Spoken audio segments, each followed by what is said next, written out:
Brian dan Sally mengenyam pendidikan yang baik. Mereka bertemu dan akhirnya menikah.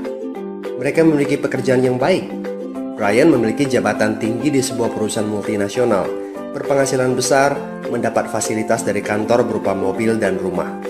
Mereka sangat menikmati hidup. Sering nongkrong bersama di coffee shop sepulang kantor, nonton di bioskop, mampu membeli baju dan tas yang matching, dan pergi berlibur sesekali. Tapi, kenyataan sebenarnya tidaklah demikian. Utang kartu kredit mereka terus menumpuk tak berujung. Setiap akhir bulan merasa kehabisan uang. Mereka memiliki barang-barang bagus, tetapi tabungan masa depan kacau balau. Brian dengan mudah membeli ini, tapi bukan ini. Tabungan 100 juta pun rasanya masih jauh sekali.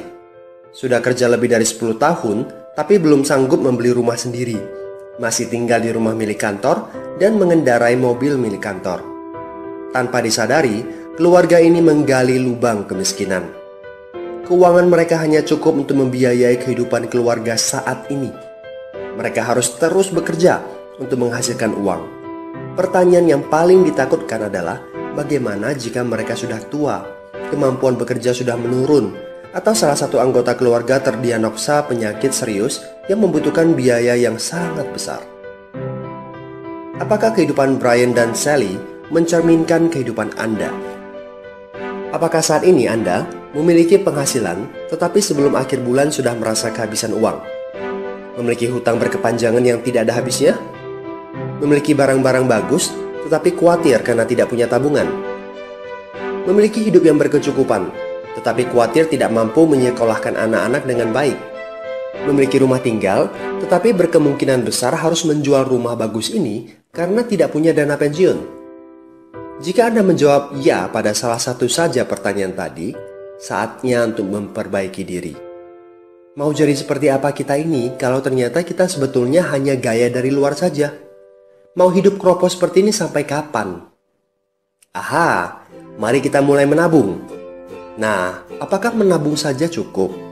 Berapa banyak yang bisa Anda sisihkan untuk ditabung setiap bulan? Mari kita ambil contoh. Anda berencana untuk memiliki rumah dan mobil. Katakanlah harga rumah 600 juta dan harga mobil 200 juta. Jika Anda mampu menabung 5 juta per bulan, Anda membutuhkan 13 tahun untuk mendapatkan angka 800 juta. Masalahnya, inflasi membuat harga rumah dan mobil melambung tinggi.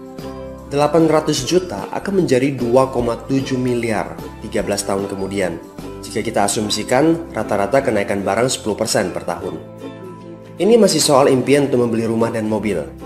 Padahal, masih banyak kebutuhan lain yang perlu dipersiapkan jika ingin hidup lebih baik. Bagaimana dengan persiapan dana hari tua? Agar di saat tua dan tidak sanggup bekerja lagi, Anda punya tabungan yang cukup untuk kebutuhan sehari-hari. Asuransi untuk keluarga?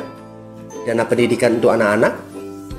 Dana tak terduga untuk keperluan dadakan jika dibutuhkan, seperti keluarga sakit, dan lain-lain. Artinya, Anda perlu lebih banyak uang untuk ditabung. Bayangkan jika satu bulan Anda hanya bisa menabung kurang dari 5 juta. Sudah jelas, jika langkah Anda hanyalah menabung, Anda seperti sedang menggali lubang kemiskinan. Hal utama yang perlu Anda lakukan adalah meningkatkan penghasilan Anda. Anda mungkin bertanya bagaimana saya bisa melakukan itu dengan segala kesibukan yang saya miliki sekarang. Apakah saya bisa tetap mencari income tambahan di luar sana tanpa mengganggu pekerjaan utama saya? Seandainya bisa, apa yang bisa saya kerjakan saat ini? Nah, langkah pertama yang perlu Anda lakukan saat ini adalah menghubungi teman yang menunjukkan video ini kepada Anda. Dia punya akses untuk jawaban dari pertanyaan Anda. Informasi. Itu yang Anda butuhkan saat ini. Terbukalah. Seperti parasut, pikiran hanya dapat bekerja saat terbuka. So, segera hubungi teman Anda dan dapatkan video informasi berikutnya.